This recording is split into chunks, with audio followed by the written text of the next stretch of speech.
Welcome to the Department. Oh my God, it is late. I'm sorry. Welcome to the Environment and Transportation Committee, Natural Resources, Agriculture and Open Space Subcommittee. We'll be hearing two bills this evening. We will go with HB 731 first, so council can get to the next meeting. Patrick?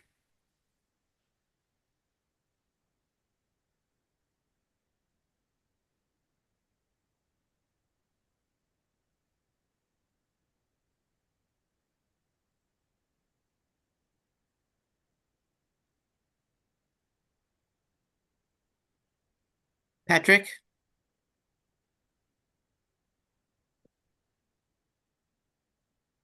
Patrick, you need Patrick, to you unmute. are on mute. Sorry. I'll repeat. I took we have an amendment that it basically took Delegate Roos amendments and then took struck the fund, which takes care of a lot of the fiscal note, not all of it. We still have to go through appropriations, but does take care of a lot of it. Can we pull up the bill, Meredith, please? And go through it first before we have questions.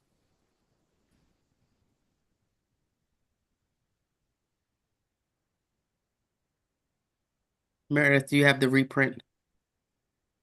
Yep, pulling it up now. Sorry.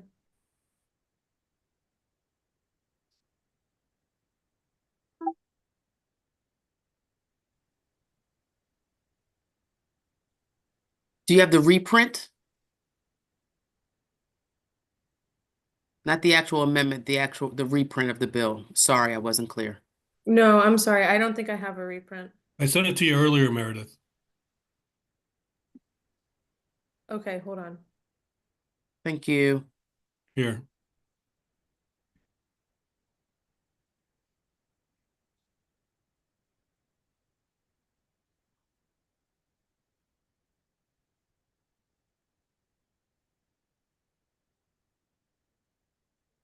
All right, I just sent it to you again, Meredith.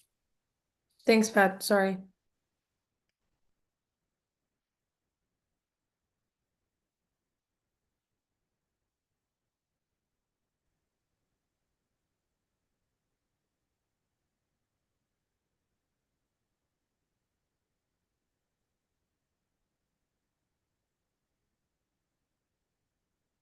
Okay, you can scroll down and keep scrolling. All right, so stop there. These Yeah, that's it. The definition of fund is obviously no longer necessary. If you keep scrolling down, then here's well, go back. Yeah, that's Delegate Roos, part of her amendment to officially designate the state highway administrator as the chair of the coalition. And then you keep going down. And then down below we have where they I think a little bit further down. Well, somewhere up there is where they meet. Either they don't have to meet if they have nothing to meet on. And then we strike the fund, which is the bulk of the fiscal note, but again, not all of it.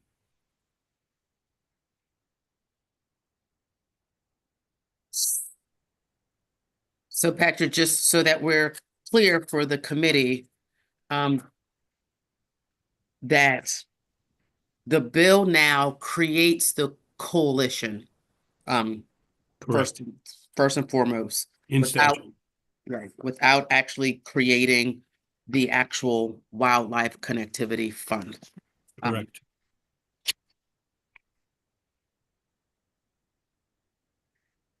Delegate Ruth. Thank you, Madam Chair. I just wanted to ask about what I asked you earlier today, and I don't know, I haven't talked to MDOT about it, but I didn't know where we stood on whether we can keep the donation option on the registration portal, but just have that go to the Transportation Trust Fund since we're getting rid of the special fund. Well, it seems to me like you might want it to go to DNR for this purpose.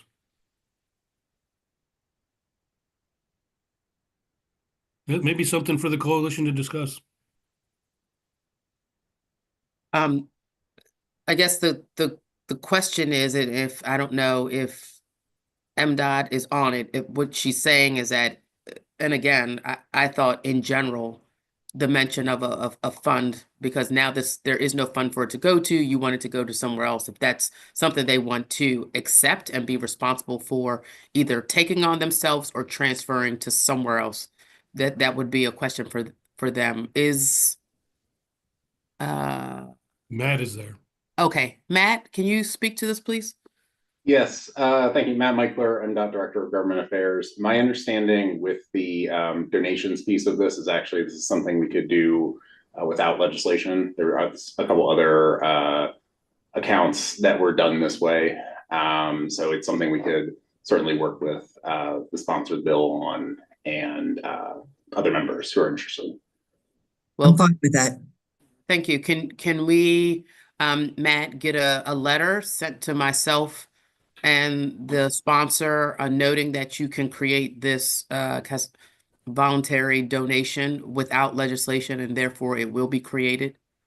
Yes, we can. Well, we need an MOU, is my understanding, but yes, we can do a letter, and we can get that. I appreciate it. Like to hopefully have it by the end of the week. Delegate Foley and then Delegate Jacobs. Thank you, Madam Chair. So now what does the coalition do? Now that there's no fund, what does the coalition do? Coalition's work stays the same. There's just no fund, as I understand it. The coalition, their work doesn't change. It just removes the fund that they would be discussing or soliciting donations and or funding for, that would then go into the fund, as I understand it. So the coalition, like without this bill, there, first and foremost, there is no coalition. And so the bill keeps and creates the coalition. Okay, and what answer does your the question? coalition do? Remind me. Sure, I'll read the bill. Okay, thank you. Because I don't, for some reason, I don't have a copy of it in front of me. So the reprint should have been sent to everyone. I see that it wasn't, so we'll get the reprint out to you. And I apologize for that.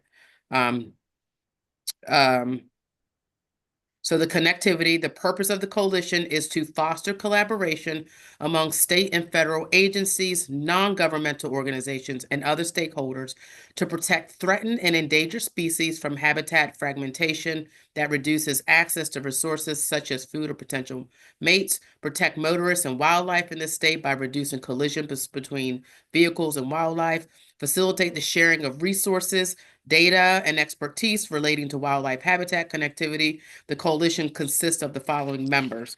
Then it lists the members of the coalition, the rules, who chairs it. They, under the coalition, shall develop a criteria for prioritizing wildlife connectivity projects, locations with high number of collisions between vehicles and wildlife, locations where highways divide the habitat or threatened or endangered species, locations where wildlife crossings could be designed to facilitate multiple species, equity and distribution, different regions of the state, urban, suburban, and rural areas, so on and so forth. And Meredith, if you can please send that to the committee now, I'd appreciate it. Yep, just sent it. Madam Chair, could I respond to Delegate Foley also? Quickly, yes. Thank you so much. Delegate Foley, I also wanted to mention that even though there's not the special fund, first of all, we're talking about possibly having donations coming into the somewhere. And also there is the potential of this grant that was awarded from the federal government, which is currently paused under the current administration, but hopefully will come back again. So there will be at least some small amount of money for laying the groundwork. Delegate Jacobs. I'm here in my office with Terry Baker. He couldn't get on, so he's in my office, and I'm asking a question for Terry Baker. Sure, do it. He wants to know what the Patrick said, that the fiscal note is not going away, but he said it's The majority of it, he said, does. the majority of it. But Fiscal like, note. Terry Baker's question is how much? So It's initially, an estimate of what it is now. it was estimated to be 3 million. Yeah. With some of the amendments and MDOT's letter to us, they say that potential resources are only about $50,000 to $100,000. And so given the bill's amendments, and then sending this down to appropriations for reconsideration, we're hoping it's about that much, but Patrick can Well, jump in. according to the fiscal note, the administrative costs are about 213 going out to 270 5 years out. And that was, thought to be covered by the original 3 million, but now it's not covered. So we have to send this to appropriations. So you're talking about 200,000 a year? A little more than that, yeah. A little more than that? Yeah. Does that answer your question, Terry? Yes. All right, thank you. So even if we move this bill, it still has to go down, and depending on what they say is where it goes from there. Correct. So Delegate Ruth, I respectfully want to say this. If this was any other committee, you would not be here being able to speak on your bill. I do want to respectfully say that. So I'll let you have the floor. Thank you, Madam Chair. I appreciate that. Sorry, I just, Go ahead. so I don't understand where the 200,000 comes from, because MDOT said 50 to 100,000, and I think DNR had said one staff member, but that was mainly for the fund, and I don't know where that other 100,000 comes from. Well, that's where the fiscal note is.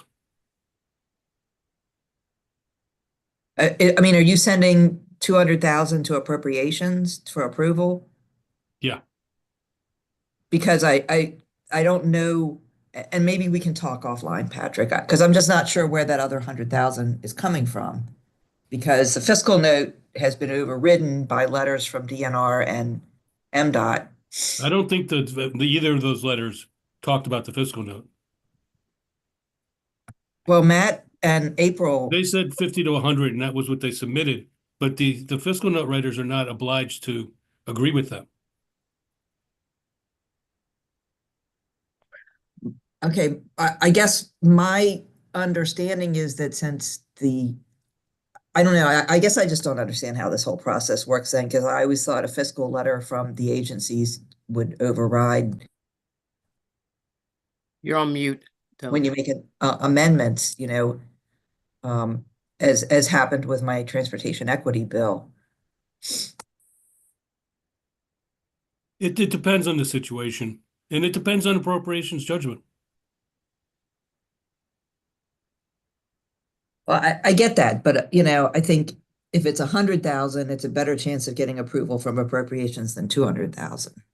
Well, I'm reading right here. It's got two positions, 148,797, consulting costs for state highway 50, operating expenses 14,738.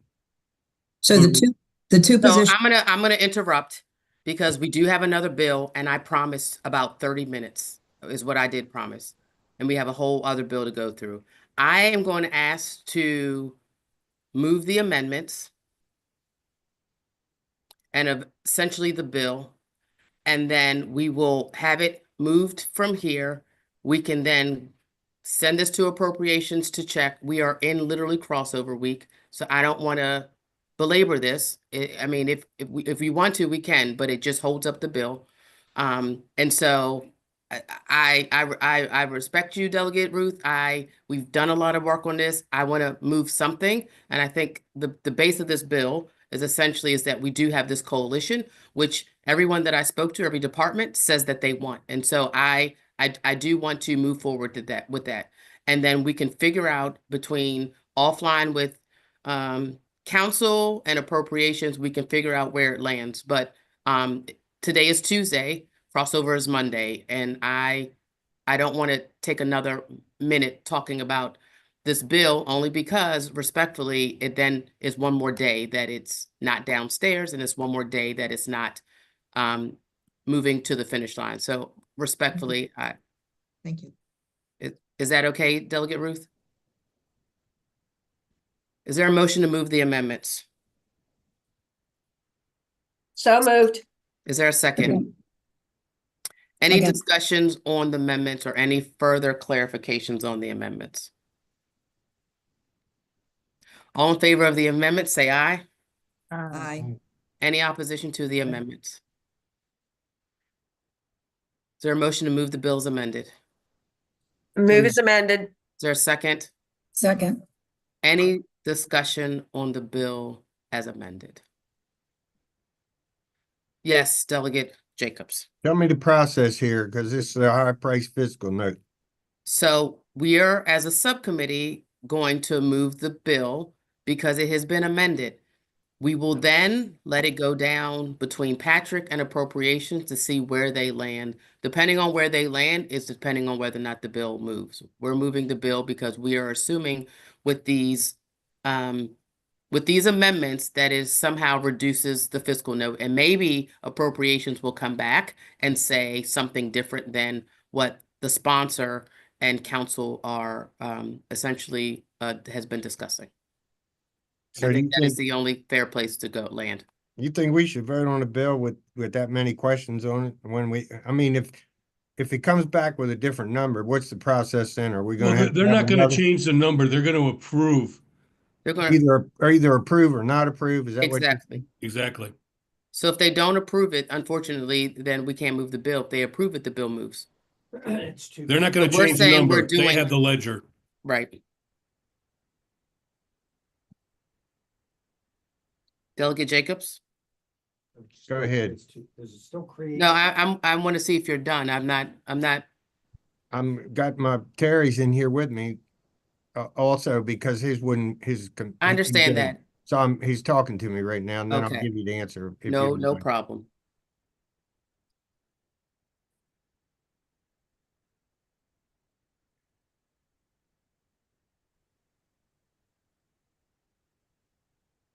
Okay, he wanted to know if the bill, as amended would create two positions. Well, the fiscal note says they'll need two positions. The That's bill what I'm saying. doesn't create any pins. No, that's what's in it. That's what we're sending to appropriations. Right. Okay. Madam Chair, I know you don't want me to belabor this, but I think Emily Wilson can answer that because the two positions were from DNR. Emily? Yes, ma'am. Thank you, Delegate, and thank you, Madam Chair. That is true. With the amendments, our fiscal impact would be cut in half, and we would be able to do this with 1 versus 2.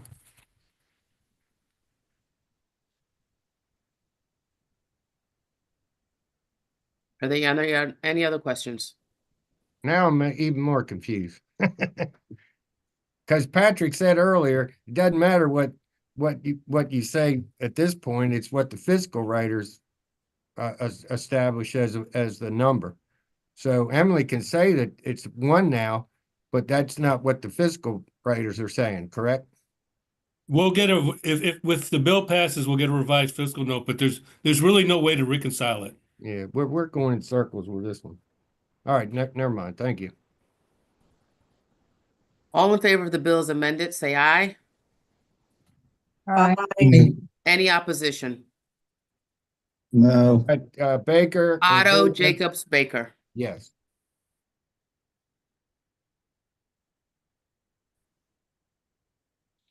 Subcommittee recommendation is favorable with amendments also contingent upon appropriations approval.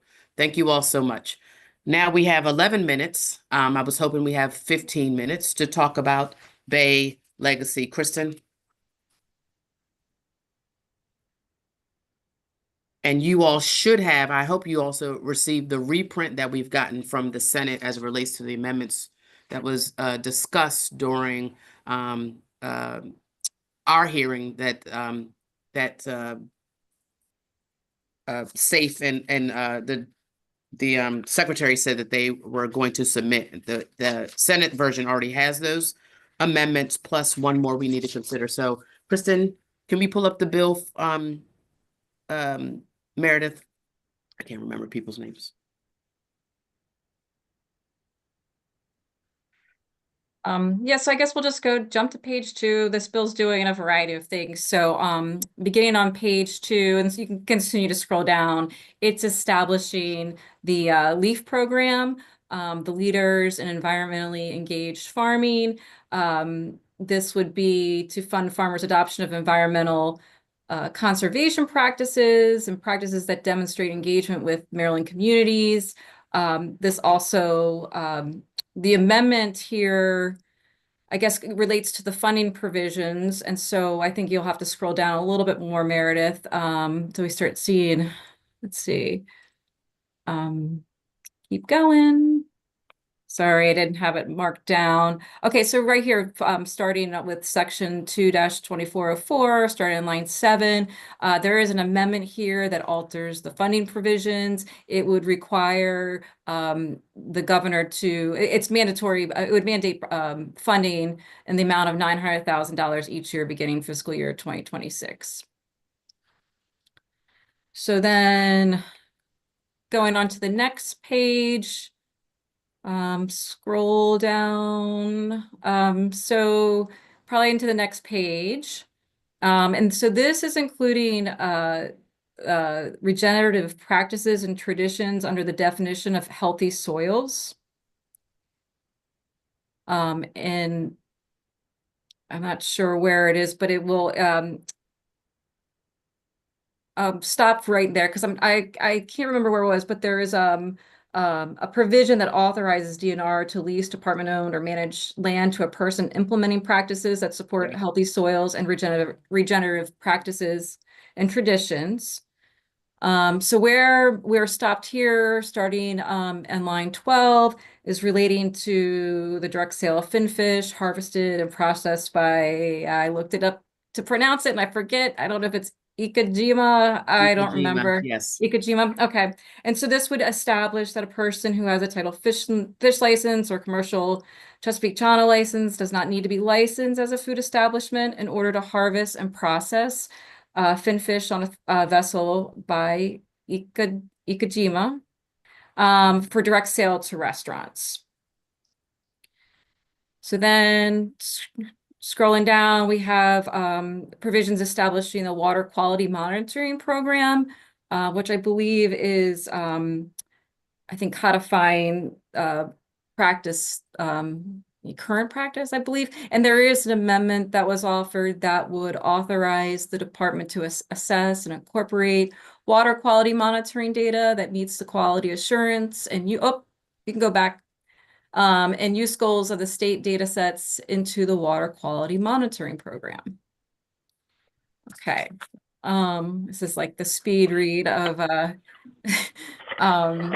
Take your time. I've calculated out. We got another So, a couple of minutes, so we're good. okay, We're good. subsection B there, starting on line 30, relates to current law that requires the department to prepare fishery management plans for certain species. That was being taken out of the bill. Amendments are being modifying this further where Meredith, if you just go back to, on page 11, with line 1, we can see that some of these requirements for the department to prepare a fishery management plan are being restored for certain types of fish species. Okay, and then so you can scroll. Okay, so you can stop here. This would relates to allowing the department to manage species in accordance with interstate regional fishery management plans. There's language where certain advisory boards are being, the amendment language, there's certain advisory boards that are being specifically mentioned in the bill. They're adding consultation with Tidal Fisheries Advisory Commission. That's supposed to say sport, so these must be draft amendments. Sport Fisheries Advisory Commission. And that the department may manage, I guess this was so this would relate to, I guess, the fish, I don't know, I gotta read this, hold on. I mean, where are you again now? So right now we're talking about fishery management plans. And we have provisions by amendment that are requiring the department to prepare fishery management plans for certain listed species. And then there's provisions here that require the department to manage species in accordance with if you scroll up a little bit, down a little bit. Go, yeah, it's just, I just need to read the top of the page. So for species that have fish, for species that have an Atlantic States Marine Fisheries Commission fishery management plan, the department must manage those fish species in accordance with those plans.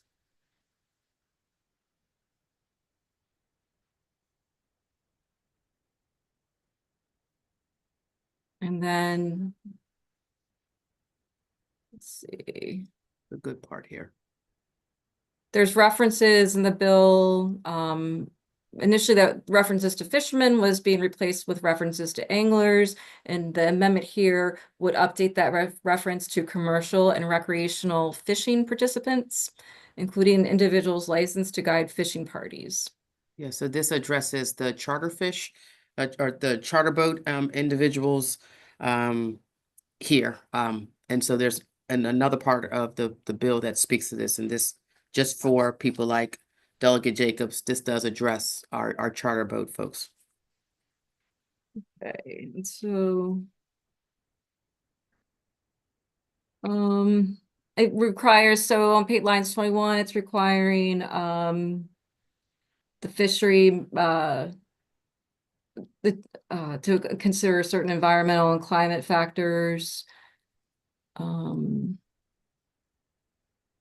Same thing with updating the references from fishermen to.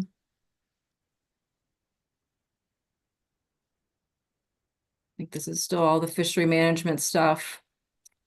I think if you go to page 19, we get to scroll, let's slow down a little bit, sorry. Okay, scroll down to the next page, please.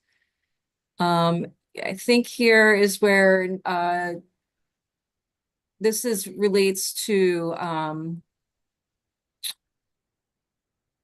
aquaculture leases. The bill is making changes to procedures and requirements applicable to the issuance of aquaculture lease.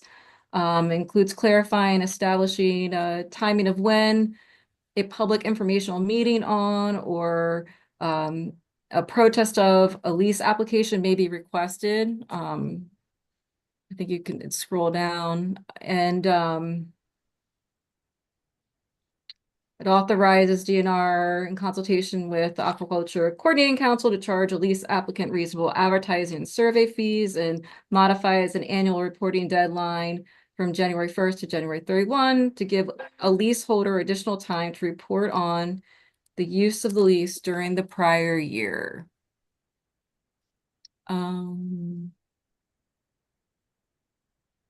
Aquaculture, okay. So this goes, so we're going back, you can scroll a little bit, but slowly. This goes back to regenerative practices and the definition of healthy soils, and this section's authorizing the department to lease department-owned or managed land to a person implementing practices that support healthy soils and regenerative practices and traditions. And the lease may be a term for a minimum of 10 years. So then here on line page 22, beginning on line 6, we're going into the whole watershed restoration partnership. You can scroll down till we start to see changes.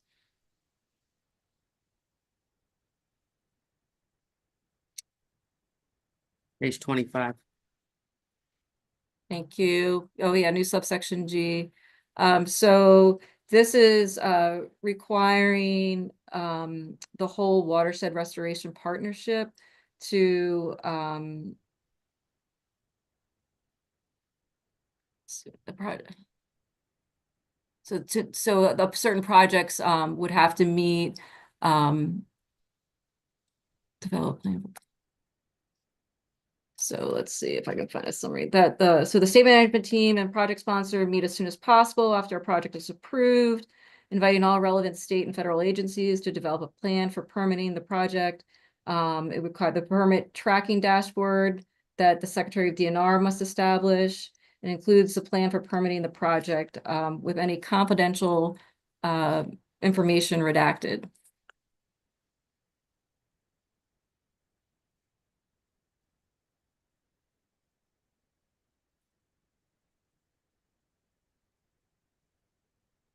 Okay, so you can, right, okay, you can stop there. That's the tracking. Okay, that's said that, I think. Wait, did we go through everything? Yeah, that's it. That's pretty much it. And then there was, the pro tem provided an amendment, where's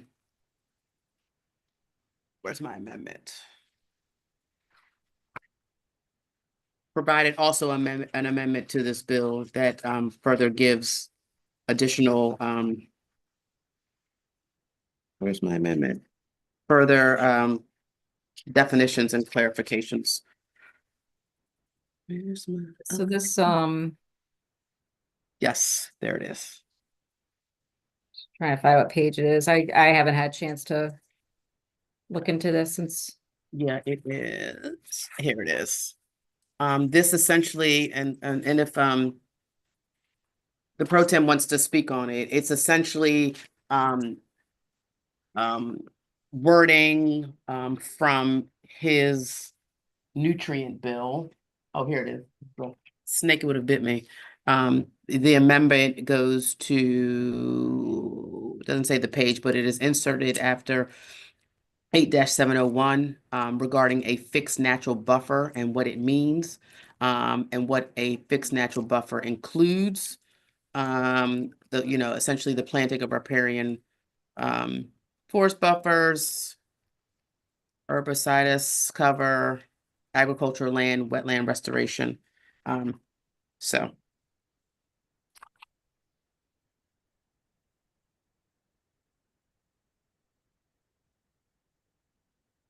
Is this, I'm trying to figure out where in the bill this goes. yeah, This is the ag article? yep, it's in the ag article. Okay, so, It would be, hold on, I tell you. yeah. I'm sorry, Delegate, Sanders, you want to I don't speak think to that's it, or you sections in the good? bill. That's why I was trying to. Yeah, it's not in the bill yet. It was just submitted. Go ahead, Delegate Stein. Yeah, thank you, Madam Chair, and I'm sorry that the first one doesn't have a page reference, but it adds to the definitions, and these are the definitions from a couple definitions from my nearshore farming bill. Basically says that planting fixed natural buffers, trees, etc., within the 100-foot tidal buffer would be an eligible leaf practice. It does not include anything else that was in my bill, such as saying that you can't use fertilizer, within that 100-foot buffer. It just says that as one of the practices that would be considered as a leaf practice, planting fixed natural buffers within the 100-foot tidal buffer would be one eligible practice. And I believe that MDA was amenable to this Yes, from, they were. right. So, yeah, so thank you. That's what I'd like to propose as an amendment. Thank you.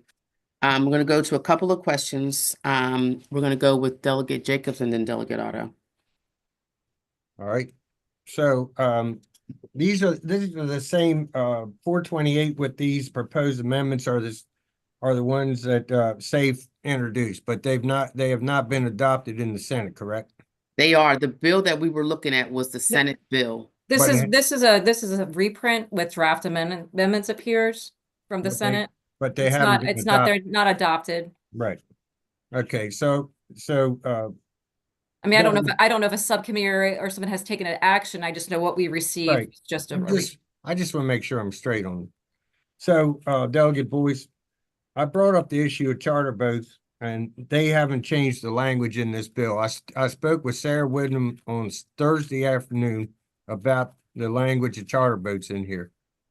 So as I understand it, That's not what this is. Individuals licensed to guide fishing parties is not charter boats. well, here's the issue with that, as I understand it, and I can, if someone from, I see the secretary as well as DNR as well as SAFE on the call. As I understand it, these charter boats don't manage fisheries, so they're tour guides, but they don't manage plans. They don't submit plans, and therefore, they're not necessarily subject to those plans. And so they're mentioned, not necessarily charter boat. Oh, I see. Oh, well, we got the whole team here. Aren't I lucky? Rather, the restrictions that were put on the charter boat industry last year from 2 to 1 fish, what did not come out as individuals licensed to guide fishing parties. It was specifically charter boats. And that's why I want that language in there. Well, I think that was supposed to be the language of compromise, but I'll let Secretary Kurtz or Secretary Addix speak to that if they are willing to. Yeah, thank you, Delegate and Delegate Jacobs. Yeah, I absolutely hear what you're saying. I think in terms of Maryland statute and the way that charter boat captains are regulated, it's within that guide language. So this aligns to cover charter boat captains. The ASMFC is different though, right? They referred directly to charter boat captains because that's how that was captured in terms of the 2 to 1. So in terms of our statute, the guides covers the charter boat captains.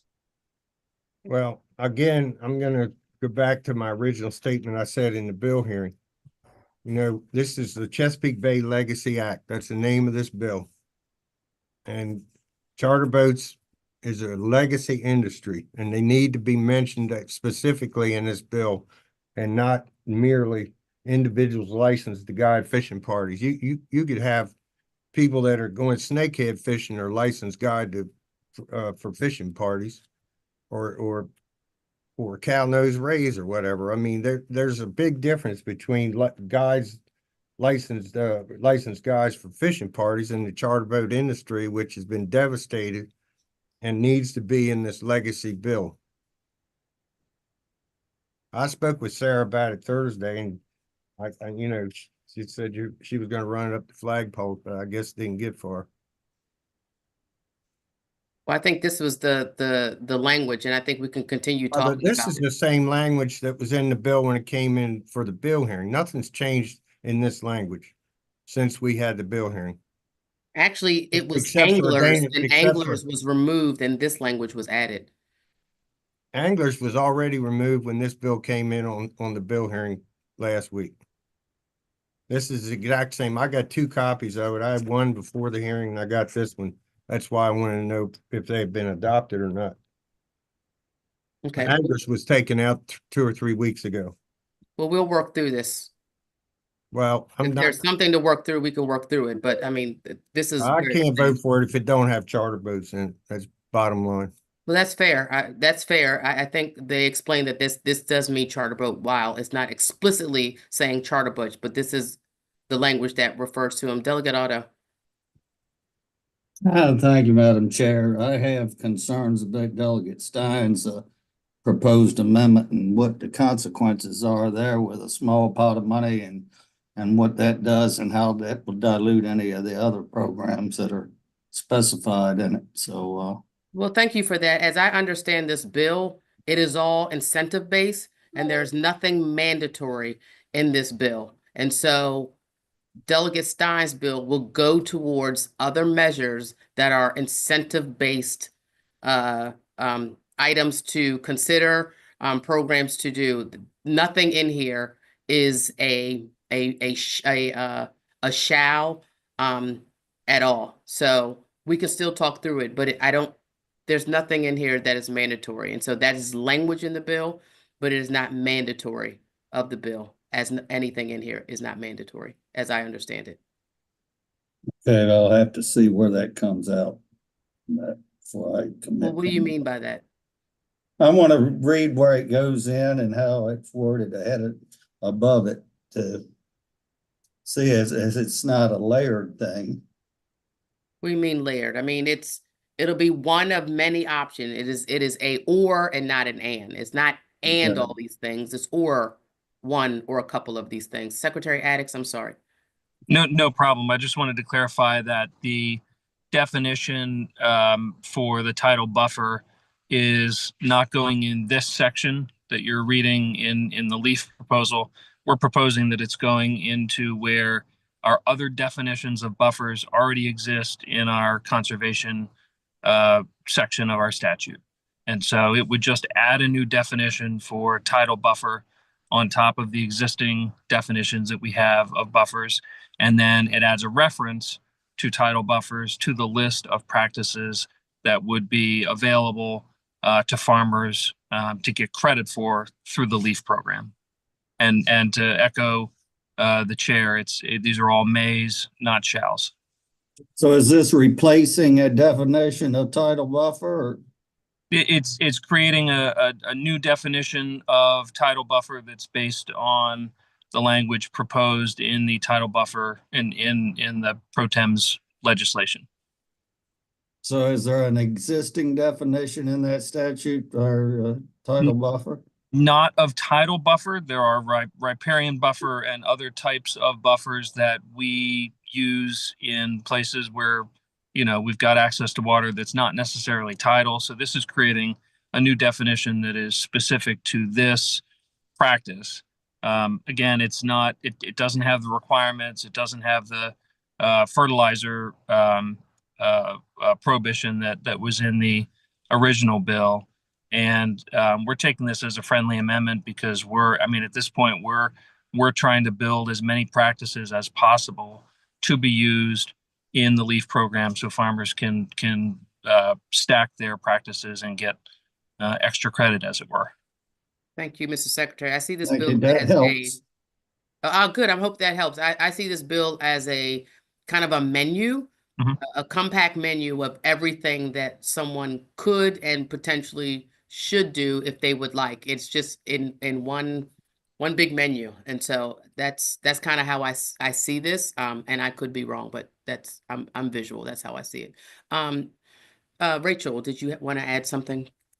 Sure. Thank you, Madam Chair. Delegate Otto, if it helps, you may recall that during the hearing for HB 1175, I did mention then that the department would be amenable to incorporating some of the language from the pro tems bill into the LEAF section of the Chesapeake Bay Legacy Act. So we did kind of allude to this earlier that we'd be okay with that, and so it doesn't make anything mandatory, and this is something that we did discuss early on with the pro tem that we'd like to consider. So just wanted to add that.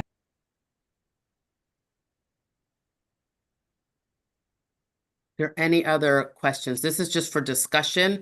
You have the bill to look at, as well as you'll get the amendments at some point. You should have received Delegate Stein's amendments to look over, and when we meet again, we will go through it again and probably be maybe the only bill we discuss and go through. Hopefully we can agree on the amendments, and hopefully we can potentially vote it out at our next meeting. Delegate Foley. Thank you, Madam Chair. So the Speaker Pro Tem's amendment, I understand its definitions. Is that coming out of the Speaker Pro Tem's bill then? Yes, it is. Okay, so it is not in his bill anymore. I think it makes it difficult to discuss, like, without looking at his bill. Because to me, this kind of, it's hard for me to figure out, not knowing where it ends. Maybe I should just wait for the reprint. But so this is coming out of his bill. Just this section about fixed natural buffers. Yeah, I see the amendment. I certainly don't remember the bill. So, I don't remember the specifics of the bill. So, I guess I should just wait for the reprint. So it's not going to appear in two places. In other words, this is not to conform to his bill. This is coming in here in lieu of being in the other bill. That's right? Oh, sorry. Yeah, he's shaking his head. Yes, sorry. I'm the delegate. Okay, thank you. Yes. Any other questions? You'll be given the reprint that we sent, which was the Senate reprint, which I think we are adopting and potentially. And we will discuss Delegate Stein's amendment further. I think if you can read the fiscal note, it helps to read the fiscal note and then go through the bill. And it seems like a lot of pages, but once you do that, it all makes sense. And be ready to have more discussion. We're going to meet again on Thursday. And so if you have any other questions, any other issues, hopefully I will work with council. I will work with Kristen to see if we can get a reprint and with all of this in it so that we can look at it, go over it again, ask more questions, go through. I'm talking to Secretary Kurtz about Delegate Jacobs' questions and concern. There may be a way through that, Delegate Jacobs, so we're going to keep running through it. And if there aren't any other questions, it is late and I know folks got to get to transportation. Is there a motion to adjourn? So moved.